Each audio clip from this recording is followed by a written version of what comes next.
ఇప్పుడు చెప్తా ఉన్నారు ముఖ్యమంత్రి గారు 2027 కల్లా ఈ ప్రాజెక్టును పూర్తి చేయాలి అనేటువంటి మాట చెప్తా ఉన్నారు.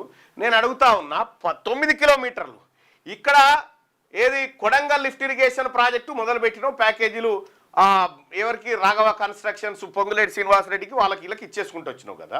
ఈ ఎస్ఎల్బిసి ఇస్తే ఈ కాంగ్రెస్ పార్టీ ఈ నల్లగొండలో ఉన్నటువంటి కాంగ్రెస్ పార్టీ నాయకులు ఈ జానారెడ్డి బీనారెడ్డి అంతా ఎంకారెడ్డి ఈ ఈ తూట్ పాలిష్ గారు చెప్పే ముచ్చట ఏంటంటే ఏళ్ళ నుంచి చెప్పేది ఇది ఎస్ఎల్బిసి పూర్తి చేస్తాం. కేసీఆర్ పోయి కూడా కుర్చేసుకొని కూర్చొని తవ్విపిస్తే ఎవడు ఆపుకుంటాడు, ఎవడు ఆపిండు దీన్ని ఏం కదా. ఎస్ఎల్బిసి 40 సంవత్సరాలు దాటిపోయింది, ఇంకా 10 కిలోమీటర్ల టన్నల్ పెండింగ్ ఉంది, దాన్ని చేయరు. పెద్ద లీడర్లు ఉన్నారు, పెద్ద లీడర్లు. కేవలం ఎస్ఎల్బిసి పేరు మీద 10 ఎలక్షన్లు గెలిచిరు, 10 ఎలక్షన్లు నాయకులు చెప్పుకొని గెలిచిరు. వీళ్ళది ఏం పోయిందా?